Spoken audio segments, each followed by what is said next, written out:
Theo Howard has agreed to come to speak to us. I've known Theo for several years. Even had the honour of appearing on his podcast at one point. He is the contributing editor at 1 Peter 5, the well-known Catholic website, and he also has his own podcast, which is called the Two Cities podcast. And he's going to speak to us about the little way of Christendom, organic integralism. The floor is yours.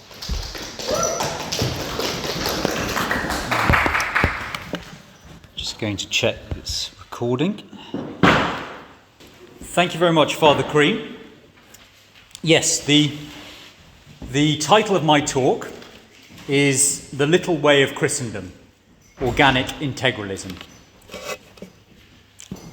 Our human nature calls us to establish well-ordered families, communities and households, and our baptismal promises mandate this as a mission that is both natural and divine.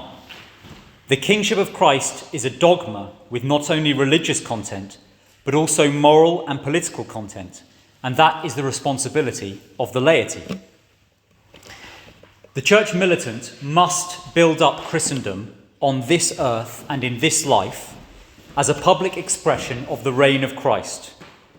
This is not a preference or an alternative, but an inescapable vocation that for centuries she was able to fulfill. The question is, how do we do this today? As St. Augustine of Hippo said of 5th century Rome might be applied to our decayed society. The walls are standing, but the morals inside are in ruins. Despite the darkness of the current age, mine is not a counsel of despair. In fact, I believe that there are so many constructive and realistic things that we can do that we are almost spoilt for choice. The answer to aggressive globalism is radical localism, even as the walls of the city come crumbling down. Their world, the city of man, collapses under the weight of its own internal contradictions. Ours, the city of God, will grow from faith, hope, charity, and also proximity. My friend Josu Luis Hernandez put it this way, quote, "To build amid civilizational collapse is the grand adventure we have been called to," end quote. So taking inspiration from the spiritual little way of St. Therese of the Child Jesus, we must acknowledge our own smallness politically, embrace the cross in the little things of daily life, allow God's grace to perfect our weakness, and we must build strength in places the liberal state cannot reach and create institutions that cannot be easily suppressed. This afternoon, therefore, I'm going to advocate for a strategy of building parallel structures that correspond to the ancient Greek and then baptized Christian view of the harmony of the spheres, the microcosm, macrocosm procession. So this is how I would like to frame this strategy. We begin in the oikos, that is the household, starting with the hearth in particular. Having subjugated that to the Kingship of Christ, we then look to what I'm calling the workshop, the workplace. Then we look to realise the Kingship of Christ in the guild hall, or the vicus in Latin. The vicus, I'll come back to that term later, means sort of the quarter or the street of the city. And then to what I'm calling the castle. I'm taking that as a symbol of regional power in any particular district. And then finally to the palace, that is national power. That's the procession that I'm advocating to restore the Kingship of Christ. The Carlist author, Sebastiano Aquino, said, The social reign of Christ is not a bygone utopia, but the only possible alternative to the destruction of the modern world. Its restoration will not begin in parliaments, but in hearts. It will not be imposed by decree, but by holiness. Every home, every altar, every act of faith and justice is a living stone of that kingdom which will have no end. Before I talk more explicitly about the positive steps that we can take, it's first of all important to situate our mission as laity to consecrate the temporal sphere in the particular circumstances that we face today. Whatever we vote for, the outcome is the same. Taxes rise, while money inflates, debases. Freedoms shrink, culture is debased, public morals attacked, communities gradually dissolved. Changing parties is the changing of the actors on a stage, while the script remains the same. As Peter Hitchens puts it, liberal political parties, which is all of them, by the way, are not there to represent the people to the elite. They are there to represent the elite to the people. Elections are the greatest bread and circuses of them all. It's bigger than football or soap operas. It's a stage play, a spectacle, to pacify the people while their property, their culture and their homeland is plundered by rapacious oligarchs. What is the script of this play? As Daniel Erickson says, it is of globalist liberalism, of anti-Christianity, of the destruction of Christian civilization. It is therefore at the service of anti-Christendom, ultimately paving the way for the coming of the man of perdition. But there are signs that this liberal order is beginning to crumble. To understand the inevitable twilight of this empire, and you might say internationally that its form is the American empire, it is helpful to consider that paradigmatic case of imperial collapse, the fall of the Western Roman Empire from the crises of the 3rd century through to the deposition of the last emperor in the West in Rome in 476 AD. Now, historians, of course, have debated this very complex event for centuries, but as far as I can surmise, I think the factors can be summarised thus. Fiscal and demographic implosion with chronic currency debasement and large-scale barbarian inflows. The American Empire and the Occidental nations more broadly clearly exhibit all 4 of these major horsemen of civilizational calamity today. Firstly, the demographic winter is already too late to reverse before massive architectonic forces are felt throughout the liberal welfare states of the West. The median age of women in nearly all Western nations is now beyond childbearing age. In 2020, it was 43 in Europe and 39 in North America. Even with radical pro-natalist policies of the kind proposed today by conservatives who admire such incentives that we see, for example, in Hungary, which has only managed to raise its birth rate to 1.5 children on average per woman, despite devoting 5.5% of GDP to family support. The trend now cannot be reversed before the onset of massive systemic shocks. Of course, as Catholics, we know that these afflictions are and will be just, since they are the result of the suicidal choices the multitude of the Western populations made when they embraced the sexual revolution and repudiated the family as the fundamental cell of society. Alan Phimister writes, quote, "It is not possible to reverse this last catastrophe, the sexual revolution, by legislative fiat. It requires grace and conversion, and that requires a restoration of faith and discipline within the Catholic Church. Oral contraceptives created a culture of ubiquitous recreational sexual activity, and this culture needs the option of murdering the products of contraceptive failure if it is not to be goaded back by nature into marriage and virtue." End quote. Following the financial crisis of 2007-8, Anglo-German professor Richard Werner empirically proved that, far from being merely the financial intermediaries that they present themselves as, banks do, in fact, individually create money out of nothing, which they then charge interest on.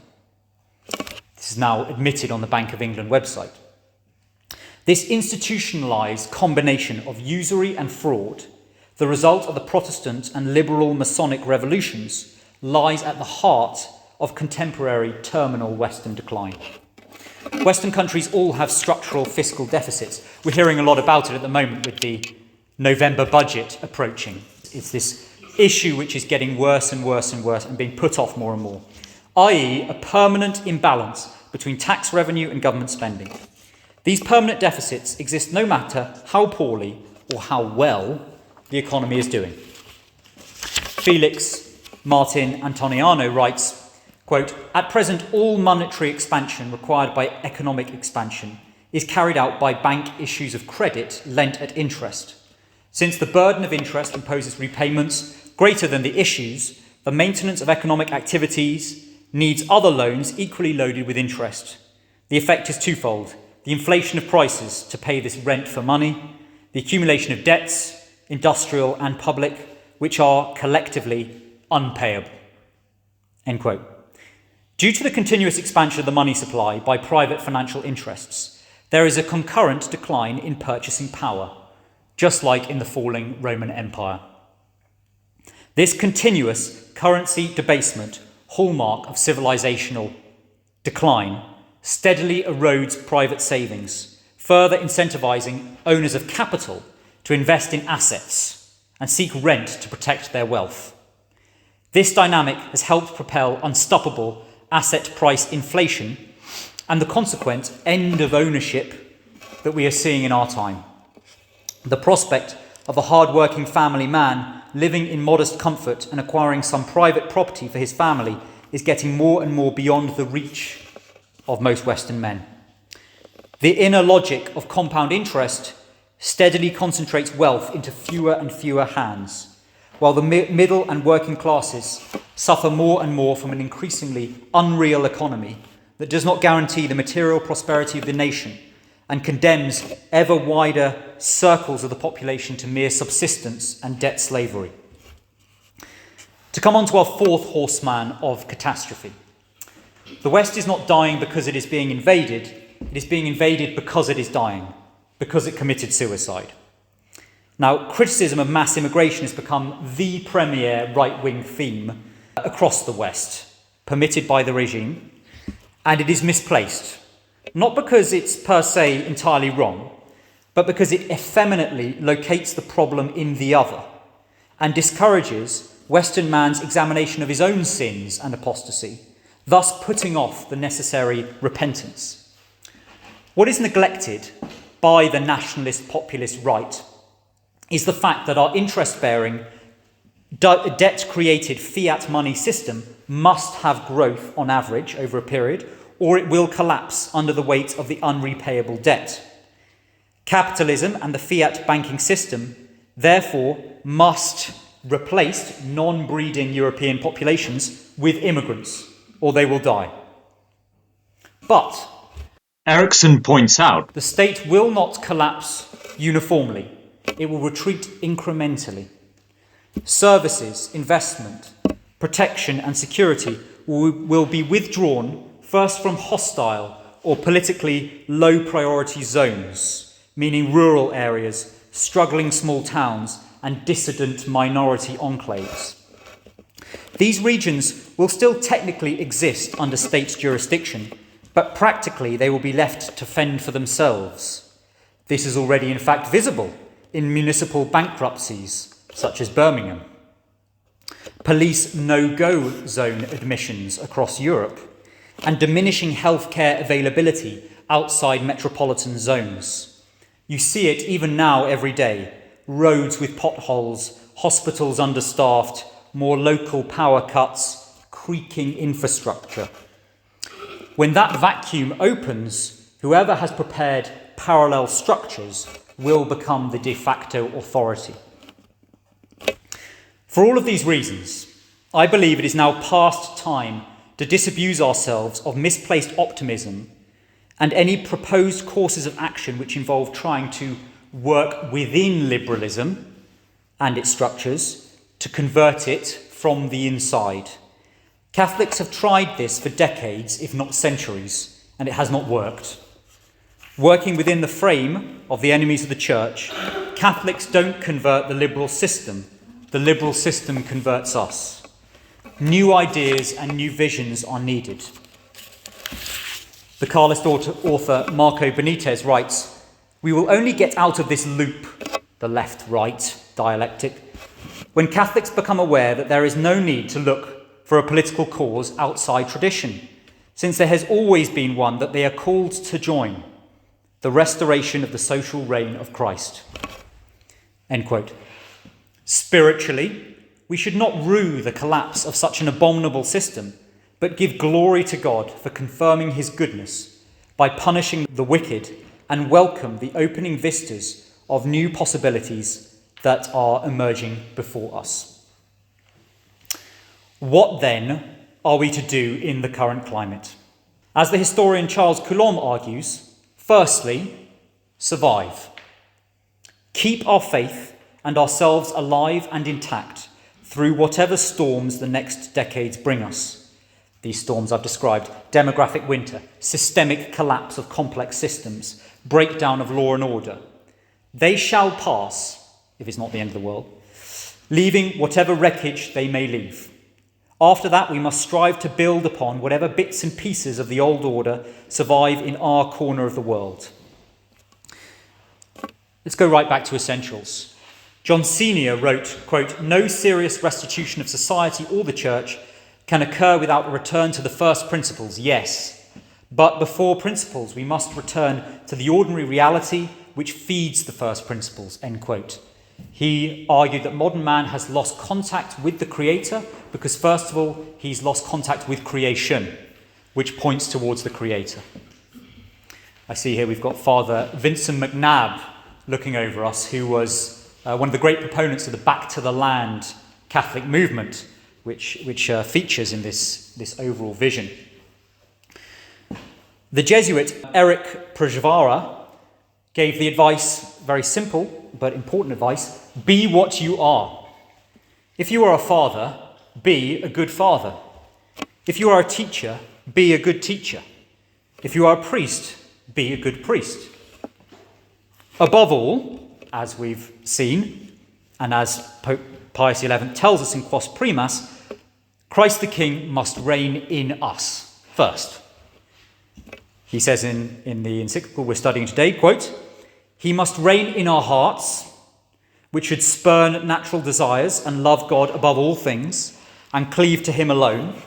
He must reign in our bodies and in our members, which should serve as instruments for the interior sanctification of our souls, or, to use the words of the Apostle Paul, as instruments of justice unto God," end quote. This then brings me on to the domestic economy, productive households, oikoi, to use the synonym of oikos. Besides our Lord's exaltation of the elect at the eschaton, the meek will inherit the earth, we heard in the gospel today, also means that also applies to those who have faith in God's providence and have children, even in times of great hardship, that they will inherit the temporal future. Today, one major sign of the very earliest buds of spring is the multiplying number of traditional Catholic families. Despite the worsening travails and conditions of the modern economy, more and more families are striving to faithfully follow the Church's teaching, rejecting expectations of bourgeois comfort, embracing a frugal standard of living, homeschooling their children, and trying to keep the mother at home while being entirely open to life. The family is the first institution of Christian civilization. So here we already have the first stones of a new social architecture being laid amid the wider liberal decay all around us. But we need to once again think of our families not only as the first political unit, but also as the first economic unit. During early Christendom, the natural order shaped society, including the economy and property. Economically, society was organised as an agglomeration of families of varying wealth, the vast majority of which, however, owned the means of production, as Hilaire Belloc points out. This is, of course, absent in our contemporary utopia of usurers economy. And property was understood as the way in which the use of goods is articulated to meet needs. Indeed, St. Thomas Aquinas considered property a natural right, but a secondary, not a primary natural right. The universal destination of goods constitutes the primary principle, while private property is at a secondary level, a means to achieve that end. Today, as David has elucidated, the nature of the market per se is corrupted, abandoning its function, its true function as a mere manifestation of the economy, to become erroneously, the foundation of the economy. And thus, housing, for example, ceases to be a primary consumer good and becomes an object of profit, speculation, and business. So the fundamental solution on the housing side is systemic, a return to the classical conception of property as opposed to the liberal one, and to institutions such as communal, guild, and family property. The heart of the home is the hearth. As Jason Craig has said, the family was not meant to be simply for mutual support of individual endeavours. Today, people think of family, he says, as a kind of psycho-emotional support group for those constituent individuals. No, the purpose of a family is to do something together. Eve was created as a helpmate, children to be helpers on the farm. We need to do something together instead of just consuming. So let's start with the very basics. Let's start with food. The philosopher Leon Kass writes in The Hungry Soul, quote, "There is an increasingly utilitarian, functional, or economic attitude toward food. Fast food, TV dinners, and eating on the run save time, meet our need for fuel, and provide close to instant gratifications. But for these very reasons, they diminish opportunities for conversation, communion, and aesthetic discernment. They thus shortchange the other hungers of the soul. Disposable utensils and paper plates save labour at the price of refinement, and also symbolically deny memory and permanence their rightful places at the table. Meals before the television set turn eating into feeding. Wolfing down food dishonours both the human effort to prepare it and the lives of those plants and animals sacrificed on our behalf. Not surprisingly, incivility, insensitivity, and ingratitude learned at the family table can infect all other aspects of one's life." End quote. As Craig has pointed out, cooking is the most productive thing that happens in most homes today. Cooking is taking raw materials and turning it into something better. And that's what culture is.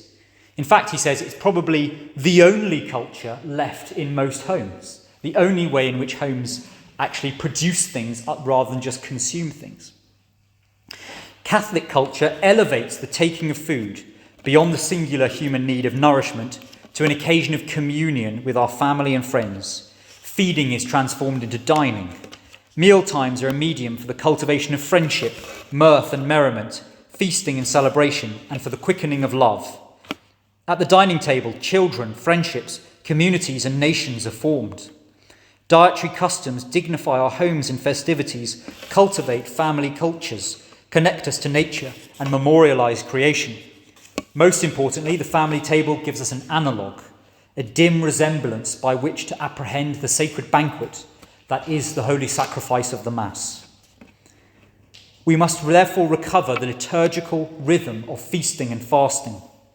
We need to take up that powerful weapon of the Christian, fasting, against the flesh and celebrate the mysteries of our redemption in Christ's life, as well as celebrating the saints' days that the world is forgetting and replacing with its own secular counterfeit liturgies.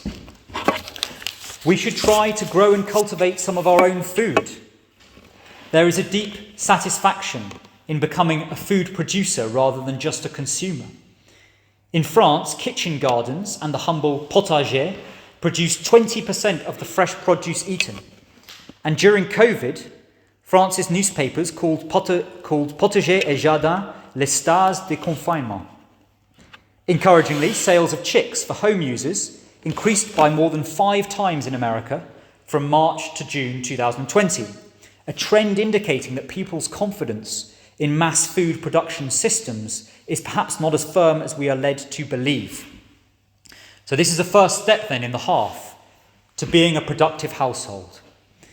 If we take these small steps and begin a humble cultivation of low culture in the family, the first society at the family table, then as communities, we can help nourish, sustain and grow the little territories where Christ reigns. I am also much encouraged by families returning to such traditional household crafts as making clothes, learning to play traditional instruments, brewing their own beer and singing folk songs with their friends when they drink it.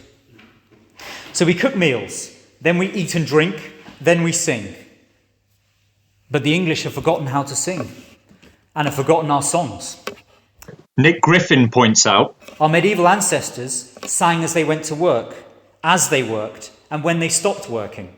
Every trade, guild, town and village had its own songs, generally suited to the rhythms of their work. Just as in every other nation, everybody in England sang. Even until the 1960s, that benighted decade, our ancestors sang. Griffin writes, Everywhere and frequently. At home, in the playground, on the way to work, at work, after work, in the pub, going home from the pub, courting, at cup finals, on their way to war, in church, at all the landmark events of human existence. Yet within 60 years, even those who remember the old songs rarely sing them. For the first time in human history, a new generation grew up without learning any of the songs their parents or their grandparents knew, cut off from their roots, deracinated, deprived of one of the key building blocks of identity and culture. We are the first whole generation in human history to have lost the songs of our homeland.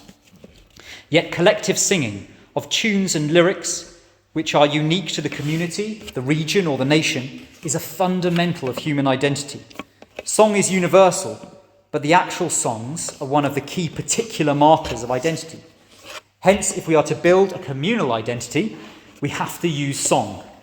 To work on building community without communal singing is like exercising without working on speed and stamina. So I advocate a return to the folk song tradition, the folk music tradition in this country. That is the rooted tradition of our homeland. They're capable of being sung by ordinary people without musical accompaniment. They have to be songs which are catchy enough, memorable enough, and singable enough for the vast majority to be able to join in. In fact, one of the reasons that communal singing is experiencing such a nadir of fortunes is because of the rise of the radio, which discouraged people and made them think that their own voice was really inadequate. It is this joining together in song which releases the feel-good endorphins, which give those involved a deeply satisfied sense of belonging. Singing reinforces ties of kinship, common language and shared tradition. Notice that one of the last places it survives is in a forum which I would say is actually very unhealthy, which is among football fans. It's a surrogate, counterfeit loyalty, a fake globalist loyalty. Folk music teaches people implicitly and by habit that history, place, culture, season, and real things matter. How is tradition transmitted? By stories and by song, by the human voice. The good news is that we can get it back, and there is nothing that anybody can do to stop us. As long as we understand the problem and make an effort to turn things round, the opportunity is there. A revival of our folk tradition is just waiting to happen. Traditional folk songs, those suitable for singing in groups, either a cappella or with minimum instrumentation, should be our priorities. My friend Sebastian Morello has pointed to some songs that he and his family have particularly enjoyed. The Lincolnshire Poacher, Because I Was Shy, Jack Hall, The Berkshire Tragedy, They learn the words to John Barleycorn, "Drink to me only with thine eyes," the Derby Ram, John Anderson, "As I Roved Out," Star of County Down, and hunting songs like Tally Ho and John Peel. I know, in fact, there are a number of attendees here who have been on the Sharp Pilgrimage, where we received those little songbooks. I think that a songbook of English folk songs, a small number like 20, would be a really good place to start, a simple English Catholic folk songbook to be produced and circulated and memorised. So we move on now to the workshop, onto durable trades. Today, too many of us have an inordinate desire for social mobility, to grasp rather than receive in our stations in life. In fact, our providential station in life may be that of a humble station, and to stay there, and that's fine. As Leo XIII reminds us in his beautiful encyclical Laetitia Sanctae, which commends devotion to the Holy Rosary, one of his many encyclicals on the Holy Rosary, he says that the mysteries teach not only that the individual but society should return to sound principles of life and conduct. Very interestingly, he says the joyful mysteries specifically teach us not to have contempt for those homely duties and virtues which make up the beauty of humble life.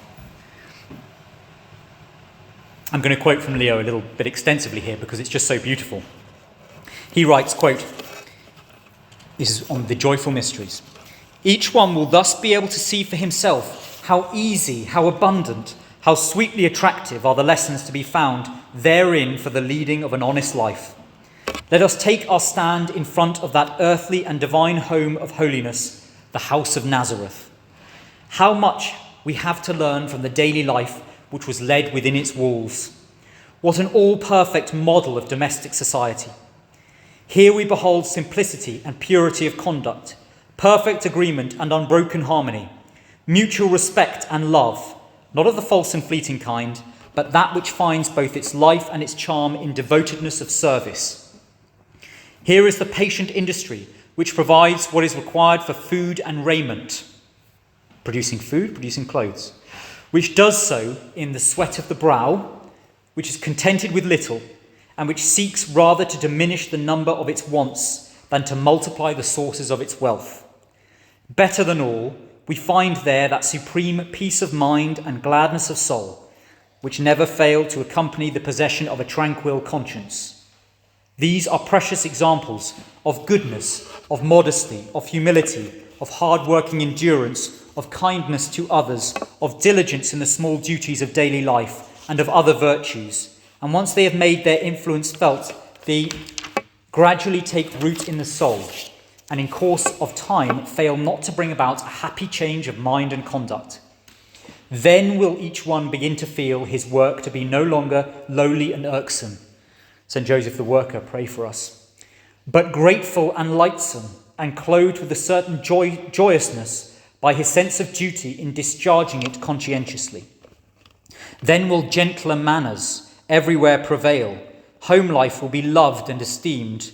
And notice today how home life is scorned. It's a kind of dormitory just for recharging batteries to get back into the cut and thrust of the marketplace. Back to the encyclical. And the relations of man with man will be loved and esteemed, and the relations of man with man will be hallowed by a large infusion of respect and charity.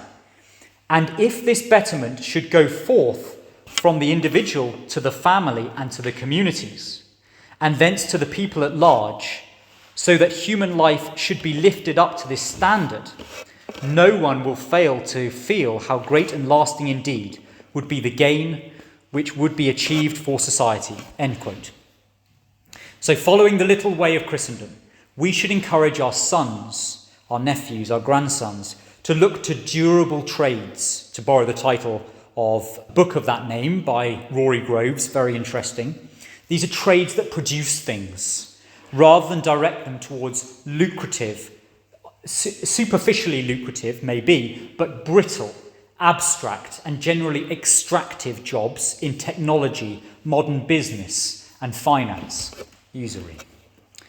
The durable trades, Grove says, are, quote, types of businesses that, have been least affected by external factors throughout history: place, governments, economic cycles, invention, and social upheaval. They have endured for centuries and still exist today, are family-centric, and still provide a living. In his book, Groves proposes 5 criteria for identifying a durable trade: historical stability, resiliency, family-centeredness, income, ease of entry. He then uses these criteria to rank trades that have thrived before and after the Industrial Revolution. These are jobs which are little in danger, for example, today from so-called AI, unlike the many ephemeral modern jobs. In no particular order, some of the jobs he ranks highly are the trades: butcher, shepherd, tailor, carpenter, woodsman, farrier, and mason. Real jobs that you could explain to a child in 3 words. But they're not only manual trades. He also highly ranks the professions: doctor, architect, lawyer, teacher. Society has always needed these jobs and will always need these jobs. That's what we should be directing our sons into. Mark Barnes from the New Polity podcast has said, quote, "The lay genius is for building institutions. That is our mission."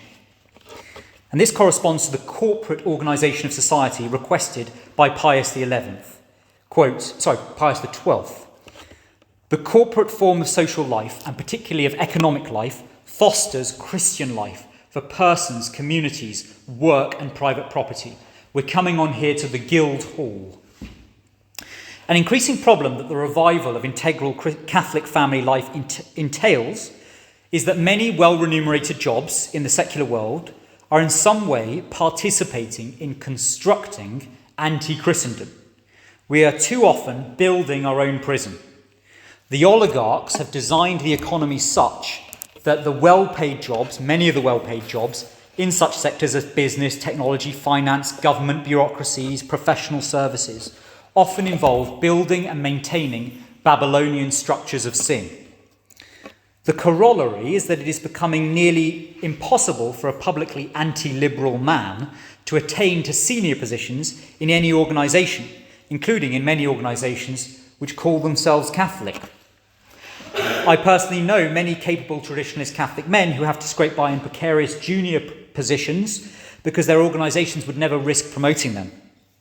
Liberalism attempts to dissolve all intermediary institutions, that is, institutions between the individual they claim is the basic unit of society, which it's not, it's the family, and then the state, so that the individual is utterly bare, naked before the almighty state. Catholic institutions once formed a kind of protective framework around Catholic families, even in non-Catholic states. In some countries, there was an entire pillar, Catholic pillar of society. For example, the Netherlands, until the 60s, there was a Catholic radio station, there was a Catholic television channel, there were Catholic trade unions, there were Catholic sports clubs, the Catholic school system, banks, this entire pillar that you could live in a society, a nation that wasn't actually formally Catholic. Sadly, these were dissolved on the express orders of the bishops following the council. That's another story. But notice other, today, non-Catholic groups do not rely on the state.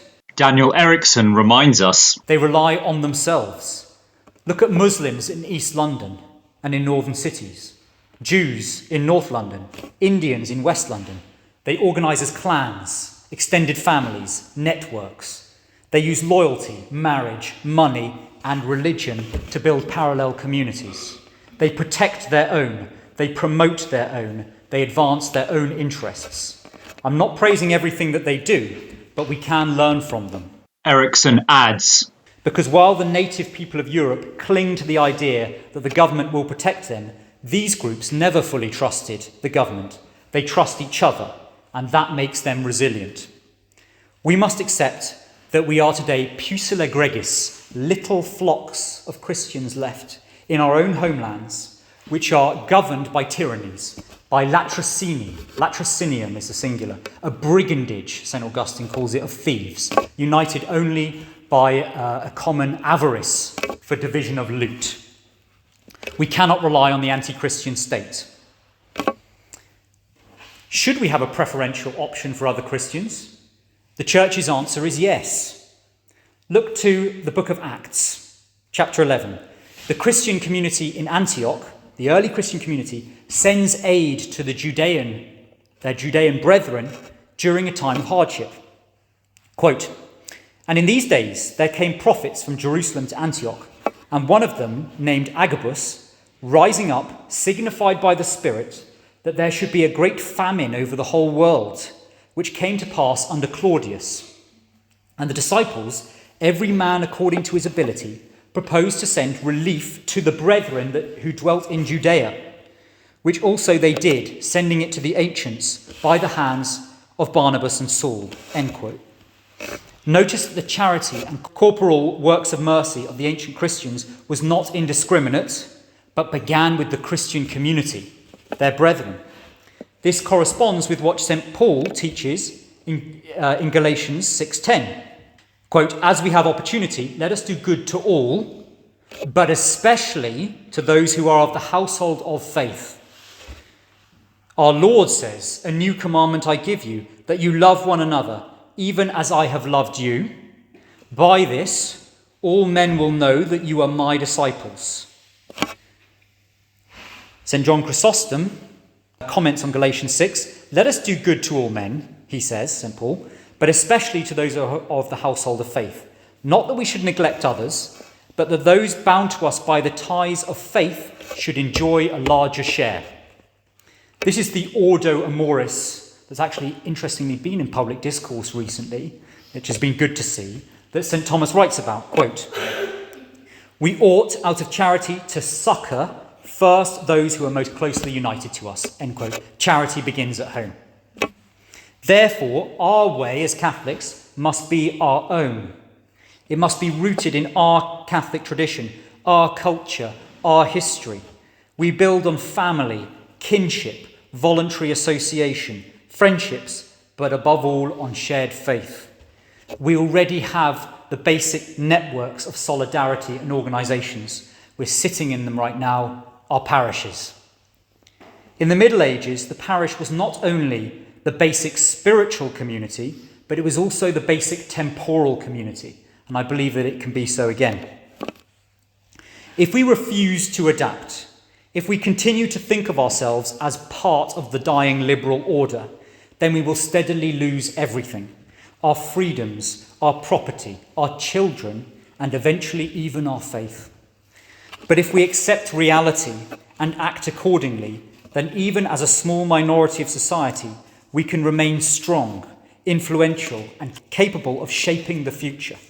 Erickson writes, "The reality of living as a minority can sharpen us, discipline us, and remind us of what truly matters. Our forefathers in the faith faced circumstances materially harder than ours, whether the Roman Christians in the catacombs during the persecutions, the Romano-British here in Britannia after Rome withdrew her legions, or the recusants during penal times. They faced barbarian invaders, savage persecutions, famines and plagues, and yet they kept the light of faith burning and built civilization under harsher conditions. If they could, then so can we." The choice is clear. Remain passive, waiting for the state that is dismantling the remains of Christian civilization to somehow save us, or to become active, building the networks and communities that will carry the faith through the storm that's coming. Erickson says, It is a hard truth. Painful, yes, but liberating. Because once we accept it, we no longer wait for someone else to fix it. We realise the Catholic future is in our hands. I am therefore interested in exploring ways in which Catholics can avoid being coerced into working for avaricious institutions that despise our religion, in jobs that contribute to the construction of the panopticon beast system. Rather, let us look to build parallel institutions in which we invest our time, talent, and treasure, which will give us greater structures of solidarity and resilience against regime hostility and the shockwaves from its eventual collapse. We might not be able to defeat the liberal oligarchy, but we might outlast it if we make very different commitments now.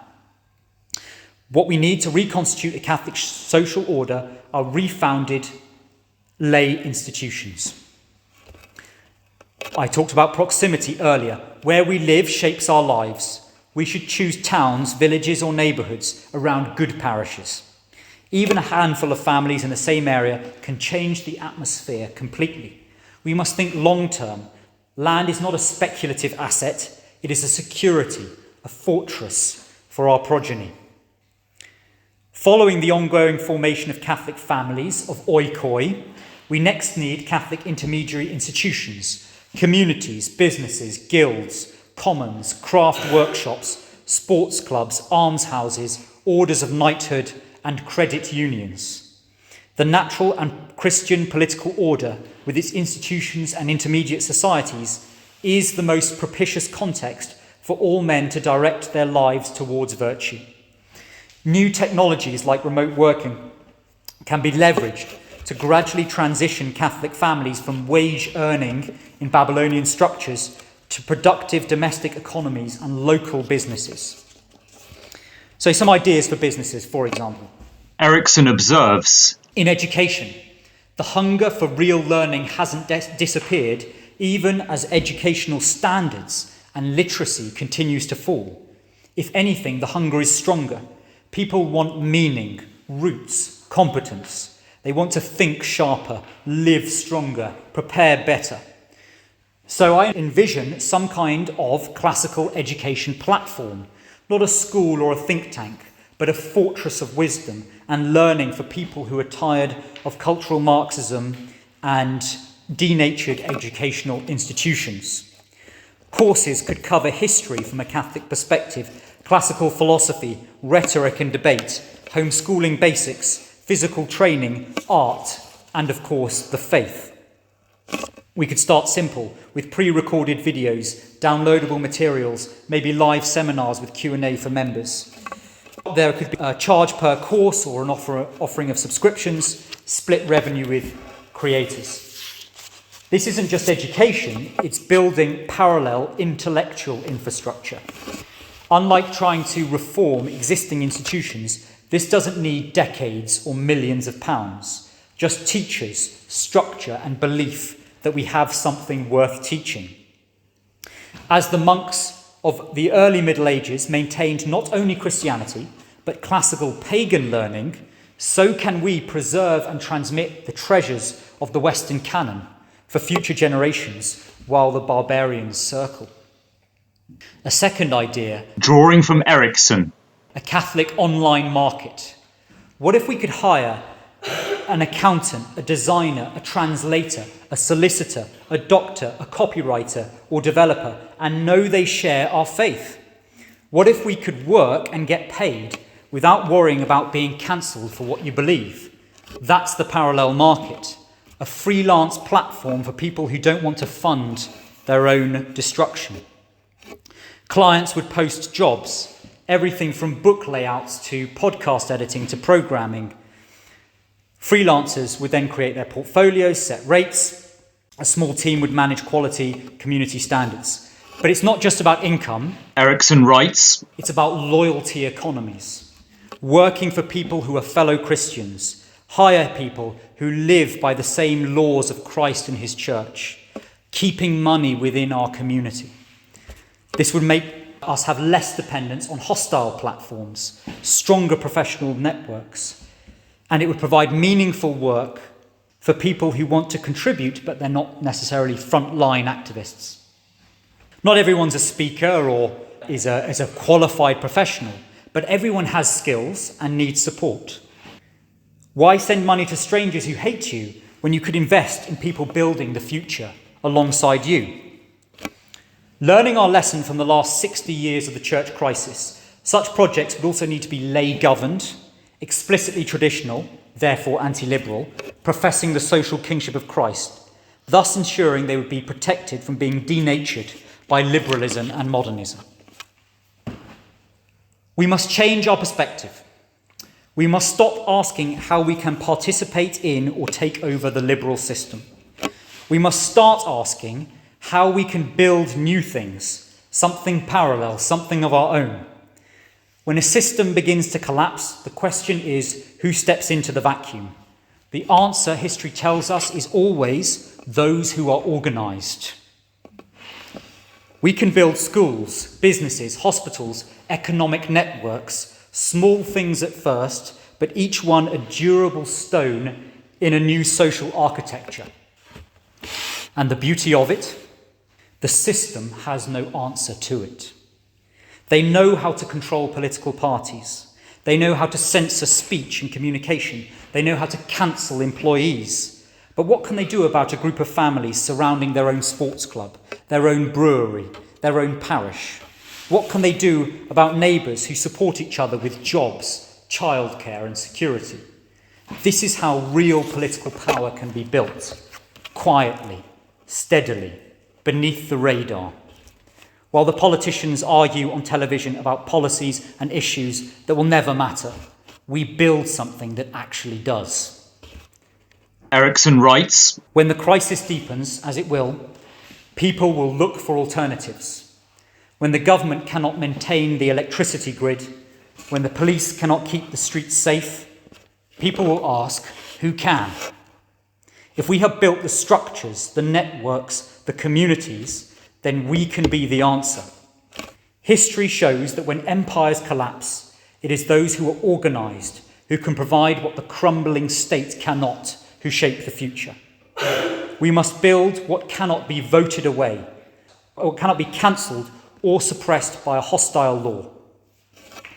In De Regno, his letter on kingship to the King of Cyprus, St. Thomas deals, as one might expect, with the family, the city, the province, and ultimately with Christendom, or the church. However, between the family and the city, the polis, the political community, and in the space that moderns would likely call civil society, he places the vicus. Vicus is here translated street, as is reasonable given the context, although quarter might give the sense a little better. He clearly means the district of a city where the members of one guild ply their trade. The baker, butcher, candlestick maker. Also, in the rural community, the knight or lord of the manor is to the urban vicus what the master is in a guild or university. So we grow our institutions, we grow our vici, we take over the guild hall, and this then leads slowly to the taking over of the castle, of regions. And it's happened before, many, many times. During the Counter-Reformation, whole regions that were lost to the church in the Swiss valleys, in the German Rhineland, areas of France, they went over to heresy with the coming of the Jesuits, with the sponsorship of Catholic princes, but sometimes without them.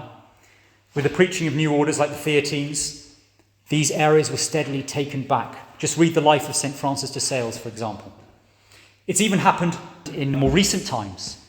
Take, for example, the city of Boston, one of the most Puritan places in the world in the 18th century, was a majority Catholic city. It was taken over by Irish Catholic power, what they called the Revenge of the Cradles in the 20th century, so that by the time of the council, Catholics were tightly organised, mobilised, had control of the Democrat Party in that city. They called the shots, to the extent that the senator, I believe it was a senator from Massachusetts, held up the entire contraception legislation for decades because he had that communal solidarity behind him. This can be ours as well, if we work from the grassroots. Various commentators have remarked how it is incredibly difficult to build anything wholesome and lasting today. Financial and legal concerns are a major first hurdle. Parallel institutions cost money and need some kind of legal defence, so as not to be at immediate risk of falling to the first hostile lawfare attempt. This is where wealthy Catholics might consider investing. I appeal to any wealthy Catholics who might hear this recording. Then they might consider existing Catholic businesses. They are growing at the moment. Very good sign of hope, like monastic order in this country, or Tridentine breweries in the US. Regina Cigars, I think, is another one, which can grow and employ more men, rather than donate to the Republican Party or the Reform Party or nationalist populist candidates. Of course, this requires a radical change of mentality. Imagine if a wealthy Catholic man bought a few hundred acres, subsidised local housing, and invited young Catholic families to come, till and keep this land as a commons. I venture to suggest that this might have a more fruitful long-term effect than simply continuing to donate to remedial endeavours within the system, to political or pro-life public relations campaigns. I do concede that there is still a place for some Catholics to engage in the wider liberal structure, particularly in order to fight important defensive battles, for example, protecting homeschooling rights. The question is, and this is where I differ, I think, from most Catholic political activists today, is where we should devote the preponderance of our efforts. At the moment, it's wildly skewed towards participation in the godless liberal system. Rodrea's Benedict option suffered from many liberal and false ecumenical presuppositions, but it was not without serious insights. However, as Sebastian Morello has pointed out, a Benedict option needs to be led by actual Benedictine monks. Andrew Willard-Jones, the historian, confirms this in the conclusion to his excellent work, The Two Cities. Quote, "When the medieval reform came in the 11th century, it did not come first from above. High medieval Christendom was built because the laity founded, purified, and populated thousands of monasteries. The cloisters changed the world. Perhaps then, it is not to the heights of political or ecclesial power that Catholics should be looking for reform, but rather, like the laity of the 11th century, maybe they should be building monasteries for their sons and daughters to populate. Perhaps the church won't break free from the world's domination until the faithful stop thinking of the church merely as a little corner of the world and allow themselves to be led not by the powerful, but by the religious, by the meek."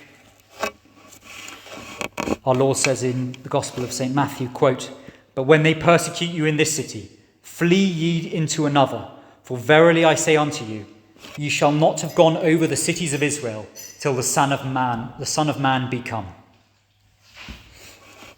I have argued we need to convert our apostate nations and polities from the ground up, as the church did last time. Such a little way of Christendom, or a return to Nazareth, might seem like foolishness to the wise, but perhaps God will look with favour on those lowly servants who put not their trust in princes, rather trusting that he will lift up the lowly from their tribulation. At the moment, I do not offer a concrete programme for how different Catholic communities can move forward in their own particular circumstances.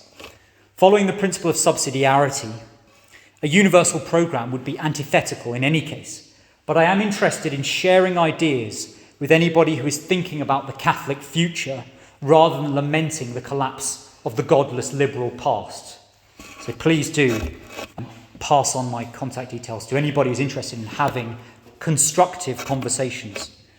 There are already promising new organisations like New Polity, the Associated College of St. Joseph the Worker, and the inspiration for the title of this talk has come from the organic integralism of the Pascua, Florida project in Florida. They're looking to revive the Hispanic Catholic identity in Florida and build a Catholic community there. Or the Nouvelle Vendée project, very similar project in Louisiana, looking to retrieve their Francophone Catholic heritage. They've been thinking and working along these lines. There are also long-established traditionalist institutions that remain, and we should revive those. Each of us has a sphere of influence, no matter how limited, through which we can contribute to the future Catholic social order. The men at New Polity have made compelling arguments in favour, in American context, of divesting from 401ks, but also more generally of withdrawing from workplace pensions and investing this money into cultivating local friendships and local businesses instead. I talked about song. As Miguel Ayuso has taught us, if the political sphere is closed to us, then we focus on the pre-political sphere, which is the cultural sphere. Such effort should be as local and incarnational as possible. Where liberals are accidentally right, sometimes, is that we have to be defined more by what we love and affirm than what we condemn. If we focus our efforts on new parallel institutions, then secular people will be increasingly attracted to and curious about our islands of order and peace amidst the worsening storm. Oscar Mendes wrote, quote, "The Catholic city is not a nostalgia, it's a duty, not as an historical form, but as a concrete expression of the eternal principle that must govern history.